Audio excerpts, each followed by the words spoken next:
Puerto Rico, buenos días. Estás en Ruta Nueva Vida 97.7, un segmento bien esperado a esta hora de la mañana. Le damos la bienvenida con el aplauso a nuestra amiga, la pastora Marlene Arroyo, Reto de los Teólogos. Yes, bienvenida. Buenos días, Berna, Moraima, Juan Carlos, y buenos días a toda la audiencia preciosa que siempre está conectada con nosotros en el Reto de los Teólogos. Eso, bueno, ¿por dónde arrancamos, pastora? Vamos a comenzar, déjame ver, con Juan Carlos. Ajá, Juan Carlos Matos. Ok, déjame ver si por aquí busco la porción de la escritura que utilicé para Marlene. Me parece que aquí el teléfono hoy me está saboteando. No te preocupes que yo te ayudo. Verdad que ya la Mateo 12. Sí. En Mateo 12, del 22 al 32, Exacto, se narra una historia donde en parte de esos versículos sale a relucir que la blasfemia contra el Espíritu Santo no será perdonada ni en este siglo ni en el venidero. Y eso fue escrito hace un montón de miles de años, o sea que ni allá, ni ahora, ni en el futuro, la blasfemia contra el Espíritu Santo es perdonada. Eso es Dos así. preguntitas: ¿qué es blasfemia? Ajá. ¿Y por qué no es perdonada? O sea, es el único pecado que Sí.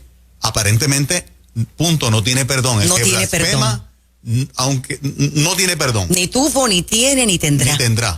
Vamos a leerlo rapidito. ¿En serio? No, es aterrador. Ese Sí lo pasaje es aterrador, porque habla de algo imperdonable. Dice la palabra del Señor: llevaron a Jesús, un hombre ciego y mudo que estaba endemoniado, y Jesús le devolvió la vista y él habla. Todos se preguntaban admirados: ¿será este el hijo de David? Al oír esto, los fariseos dijeron: Belcebú, el jefe de los demonios, es quien le ha dado a este hombre el poder de expulsarlos. Y Jesús, que sabía lo que estaban pensando, les dijo: todo país dividido en bandos enemigos se destruye a sí mismo, y una ciudad o una familia dividida en bandos no puede mantenerse. Así también, si Satanás expulsa al propio Satanás, contra sí mismo está dividido, ¿cómo pues mantendrá su poder? Ahora dice el 27, atención, ustedes son los fariseos. Ustedes dicen que yo expulso a los demonios por el poder de Belcebú, pero si es así, ¿quién da a los seguidores de ustedes el poder para expulsarlos? Por eso, ellos mismos demuestran que ustedes están equivocados. Y ahora, en el verso 32 dice: Dios perdonará incluso a aquel que diga algo contra el Hijo del Hombre, pero el que hable contra el Espíritu Santo no lo perdonará ni en el mundo presente ni en el venidero. Bendito el nombre de Jesús. Ahora, ¿por qué? Ni en el venidero. Ni en el venidero. Ni aquí, ni en la eternidad será perdonado esto que los fariseos estaban haciendo. ¿Qué era lo que los fariseos estaban haciendo? Que ellos tenían pruebas convincentes de que Jesucristo era el Mesías, el Hijo de David, como dice aquí la Escritura, que era el Dios Todopoderoso. Acababan de ver milagros, liberaciones, veían sanidades, y ellos se negaron a creer en el Dios Todopoderoso. Y esa convicción la da precisamente el Espíritu Santo de Dios. Antes lo hacía y todavía hoy el Espíritu Santo lo continúa haciendo. Por lo tanto, es más, hicieron mucho más. Le atribuyeron a Satanás y no al Dios Todopoderoso los milagros que estaban delante de sus ojos. Por lo tanto, esa blasfemia que cometieron los fariseos fue imperdonable. Y usted inhale y exhale. Lo que estamos diciendo es que los fariseos están en el infierno. Mira qué impresionante. El peligro de ser un religioso. No, están en el infierno. Hasta las prostitutas se salvaron y ellos no, porque este pecado es imperdonable. ¿Y cuál es el pecado? Tener una revelación clara de Dios y todavía no estar dispuesto a aceptar a Jesucristo como Señor y Mesías, y su falta de arrepentimiento y su falta de confesión de que Jesús es el Señor le impidió la salvación. Así que yo sé que mucha gente le tiene miedo a este verso bíblico, pero porque obviamente es un pecado imperdonable. Ahora, le ocurrió a los fariseos y todavía hoy sigue ocurriendo. ¿Por qué? Porque hay personas que el Dios Todopoderoso a través de su iglesia, le da evidencias innegables de que Jesucristo es el Señor, y ellos continúan rechazando una vez y otra vez y otra vez. Paréntesis. Los letreros, los rótulos que se exhibieron en el día de ayer, que era el día de la mujer, por las feministas radicales, uno de ellos decía horrible. Que iban a quemar hasta el cielo. Si era preciso, quemábamos hasta el cielo. Ay, Dios santo, todopoderoso. No, fuertísimo. Y eso es una blasfemia. Esto es una blasfemia contra el Espíritu Santo de Dios, porque a pesar de las evidencias innegables, no quieren reconocer que Jesucristo es el Señor, no quieren reconocer que Jesús es el Mesías. Bueno, se burlan de esa manera, que son capaces de quemar hasta el cielo, hasta la casa del Señor. No. Eso son blasfemias. Ahora, si a usted, querido hermano, querida hermana, creyente de Jesucristo, le preocupa, porque he conocido personas que viven asustadas, le preocupa haber cometido este pecado imperdonable, entonces yo quiero asegurarle en esta mañana que usted no lo ha cometido, que usted no lo ha hecho. ¿Por qué? Porque usted todavía siente la convicción del Espíritu Santo, y usted valora y usted respeta eso, y Dios nunca le niega la salvación a un pecador arrepentido que vaya a Él buscando perdón y misericordia. Lo único que hace que el pecado sea imperdonable es endurecer ese corazón falto de arrepentimiento y no reconocer a Jesús. ¡Wow! Ahí está. Vamos a la próxima en esta hora. Vamos con Moraima, con la pregunta de Moraima Oyola. Esta pregunta yo quiero aclarar que sí, puede ser, ¿verdad? Es cierto punto de controversia en muchas áreas, y no se hace para ofender a nadie. Simplemente es la duda de una oyente. Ella dice, me gustaría que trajeran el tema desde el punto de vista de Dios. He tenido ataques de pánico y me recomendaron un psiquiatra, pero este psiquiatra utiliza la hipnosis. Y ella, como cristiana, pues está un poco preocupada. ¿Qué piensa Marlene Arroyo, o qué dice la Biblia sobre esto? Casi siempre cuando la persona escucha, el creyente escucha la palabra hipnotizar o hipnosis, inmediatamente, sin conocer del tema, lo demoniza y dice: esto es del diablo y punto. ¿Por qué? Bueno, porque nos vamos cuando éramos niños a los muñequitos. ¿Recuerdan a Tom y Jerry? Sí. Donde Jerry sacaba el reloj con el péndulo. Y entonces el gato Tom como que poco a poco se iba durmiendo. Y ahora el ratón hacía de las suyas. Hacerle maldades. Porque el gato estaba dormido. Y pensamos que hipnosis es eso. También, otro ejemplo, hay personas que hipnotizan hasta audiencias casi completas, mentes pasivas, los llaman al escenario, allí le dicen, brinca como un gatito, ladra como un perro, ellos obedecen, los ridiculizan, y eso es un show, un espectáculo, y la gente piensa que hipnosis es eso, pero no, vamos a lo positivo, porque si hay una parte que es negativa, claro que sí que hay una parte que es satánica, pero es que el diablo no es creador de nada. El diablo es un imitador de unos principios que son del Dios Todopoderoso. Entonces vamos a cambiar a la querida hermana que hizo la pregunta, la palabra hipnosis por mindfulness, porque ahora hay especialistas en mindfulness. De hecho, puedo hablarte del tema porque mi hija mayor, Débora Marlene, ahora en diciembre, con la bendición del Dios Todopoderoso, se me gradúa de maestría en neurociencia aplicada a la educación y tiene una certificación en neurociencia cognitiva de aquí de Puerto Rico, del Instituto de Neurociencia de Puerto Rico. Y es importante que sepamos que esto existe, que esto es real, y se le llama mindfulness. ¿Qué es eso?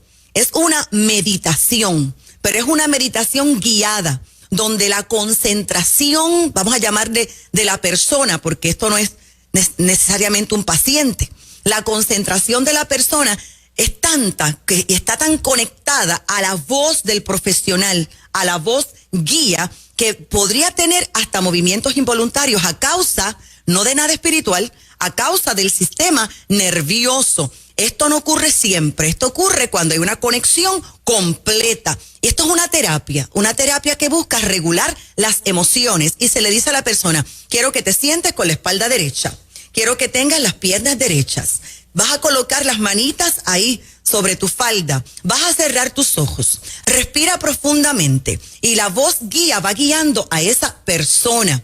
Pero vamos entonces a lo negativo.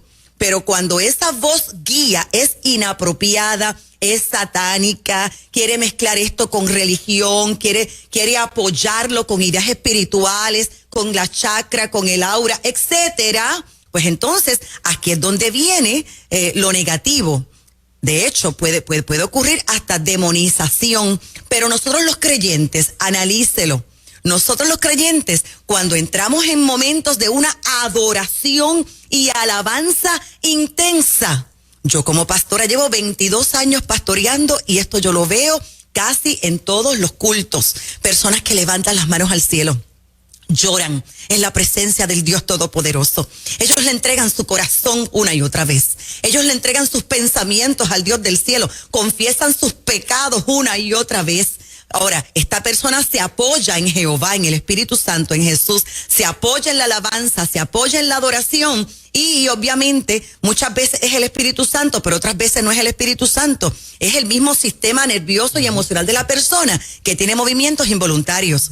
Otro ejemplo, basta con ir a Jerusalén. Allí en Jerusalén, en el Muro de los Lamentos, vemos a los judíos con la Torá allí sobre su rostro, meciéndose, con una concentración, gracias a la adoración, delante de su presencia, orando todo el tiempo lo mismo y lo mismo. Ahora, vamos a lo positivo, a lo bueno de todo esto. Importante, querida hermana, que para poder usted recibir ayuda en este nivel, y usted va a tener una voz guía en el mindfulness, requiere capacitación. ¿Por qué? Porque la voz tiene que estar a ciertos decibeles, porque la voz del ser humano son ondas, la pronunciación de la persona es importante y como usted es una hermana en la fe, yo me voy a atrever a recomendarle entonces que usted necesita psicólogos o un psiquiatra que sea cristiano. Y ya pedí permiso aquí para recomendarle a usted y a toda la audiencia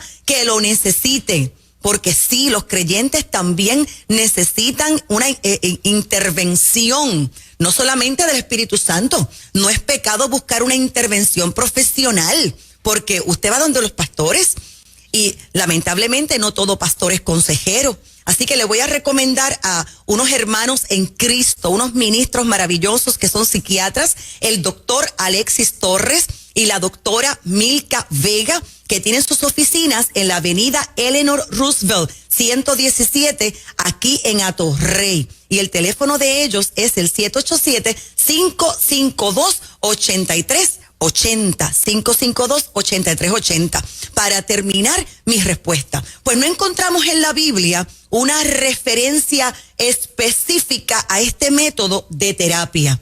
Claro que sí, que podemos decir que ni el mindfulness, ni la hipnosis, ni nada va a sobrepasar los principios de Dios y los principios éticos y morales de la palabra del Señor en la vida de una persona. Solamente Dios mismo conoce lo más íntimo del corazón del hombre y él puede penetrar hasta lo más profundo del espíritu humano. Pero si un creyente necesita atención psiquiátrica que demande conocer las causas profundas de algún problema, pues sí, usted necesita un profesional cristiano y acuda a él sin miedo en el nombre de Jesús de Nazaret. Una vez, Moraima, yo no soy psicóloga clínica, yo no soy psiquiatra tampoco, mi doctorado es en teología y tengo otro en consejería.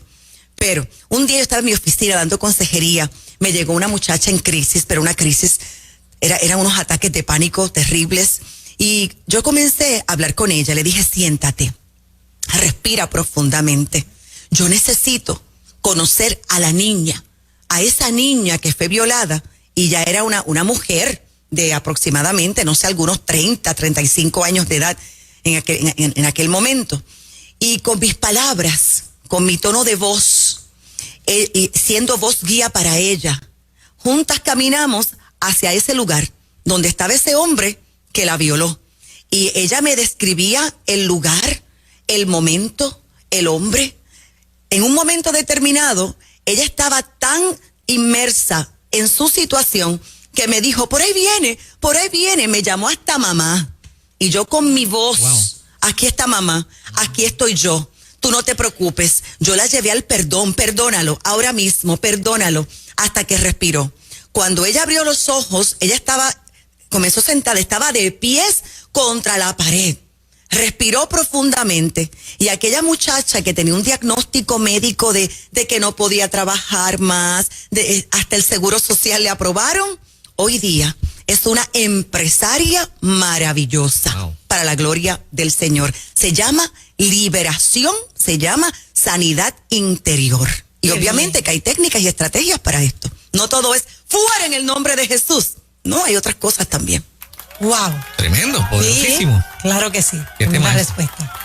Bueno, ¿y ahora? Me toca, ¿verdad? Te toca, Fernán, te toca. Tírame la atención, Morita, tírame. Te toca a ti. Una canción linda. Tírame la atención. La tensión. O sea, pregunta tensa. Ay, ahora. Pastora, mi amor. El apóstol Pablo, voy a parafrasear, él habla acerca de que, bueno, pues por un motivo de tal vez reencontrarse o reenfocarse en su vida espiritual, el matrimonio tuviera una licencia para abstenerse de sexo y alejarse un tanto en esa área, ¿verdad? Sí. En su vida matrimonial. Voy bien, ¿verdad? Va bien. Entonces, quiere decir que la relación sexual, aún dentro del contexto matrimonial, tiene en su naturaleza algo suficientemente pecaminoso o tan carnal que te aleja de Dios y por eso deberías en algún momento considerar con tu pareja evitarlo. Busquemos un abanico. Busquemos un abanico. Ay, yo tengo aquí. Tírame la atención otra vez, tíramela. Esto aparece en la primera carta a los Corintios, capítulo 7, versículo 5, que dice, por lo tanto, no se nieguen el uno al otro, a no ser que se pongan de acuerdo en no juntarse por algún tiempo para dedicarse a la oración. Después deberán volver a juntarse, no sea que por no poder dominarse, Satanás los haga pecar. Wow. Está tremendo el Sí. texto. Ahora, déjame entonces, Fernán, tomarme un minutito para explicarle a nuestra preciosa audiencia en esta mañana del Dios Todopoderoso, mañana que Dios ha diseñado para bendecirnos, que el sexo fue creado por el Dios Todopoderoso, obviamente, para que se ejecute dentro del matrimonio.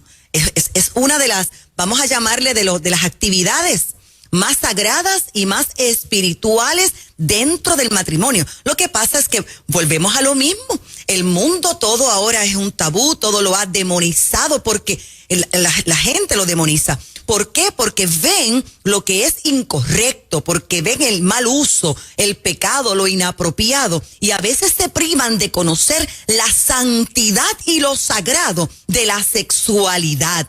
Bueno, el mismo apóstol Pablo está diciendo aquí en este verso que para que Satanás no los tiente, no se nieguen el uno al otro. El sexo es un acto totalmente espiritual. El espíritu del hombre está aquí en el centro. Hay un principio de reino que establece que el que domina el centro lo domina todo. Donde el hombre santifica a su santa esposa. También lo dijo el apóstol Pablo. Esto es impresionante. Como en el esperma del hombre no solamente hay genética, hay personalidad, en un espermatozoide tan microscópico.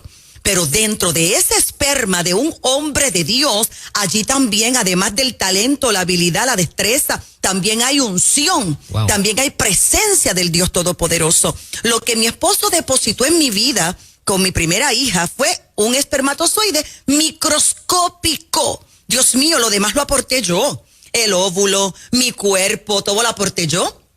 Cuando la niña nació, Débora Marlín, nació blanca como él, porque yo no. Nació rubiona, como su abuela paterna, porque en mi casa rubios no hay tampoco. La niña habla, camina como su papá. Y cuando tenía como 3 años, todo era papi, y ponme la gorra para atrás como mi papá. Y yo me asombraba, yo decía, Dios mío, la aportación mínima que este hombre hizo. Y esta niña es un clon de él. Ahora, regreso. En ese esperma, cuando es un hombre de Dios, hay unción. hay talentos, hay gloria, hay habilidades, hay destrezas, hay personalidad, hay tanto. Por eso el apóstol Pablo dijo que, hombre de Dios, que te casaste con una mujer inconversa, no la dejes, no la abandones, santifícala. ¿Y cómo la puedes santificar? Dándole a beber de su espíritu a ese otro espíritu que está en el centro de la mujer, allí donde está el sistema reproductivo. Por eso es que por la palabra del Señor también aprendemos que el que se une a una ramera, un espíritu es con ella. Pero no, cuando hay una unión de Dios, allá hay santificación. ¿Qué te quiero decir rapidito? Que el Espíritu Santo no cierra los ojos. Cuando un matrimonio está en el lecho conyugal, amándose legítimamente con el diseño que Dios ha creado. Por lo tanto, ¿qué está diciendo el apóstol Pablo? Esto yo aconsejo no por mandamiento. Y no por mandamiento significa, o sea, esto no es Dios que lo está mandando. No, ni siquiera Dios lo está recomendando. Esto soy yo, el apóstol Pablo, quien le está diciendo que si ustedes van a dedicarse exclusivamente a la oración, la palabra que se usa aquí es sosegadamente, que habla de un tiempo de quietud, oración en quietud, paz, en calma, en tranquilidad, en reposo, pues entonces yo les recomiendo que no tengan acto sexual. Pero ya el apóstol Pablo dijo, esto no es por mandamiento, quiere decir que no hay nada malo en que yo le diga a mi esposo Carlos, mira, vamos a tomar estos 3 días, estos 4 días para separarnos con Dios en ayuno y en oración, y que dentro del matrimonio haya sexualidad. No, porque el sexo dentro del matrimonio es una bendición genuina. No es pecado, no es carga, no es maldición. Y matrimonios lindos que están en sintonía en este momento. Ustedes pueden amarse, pueden tener intimidad sexual y allí mismo pueden orar.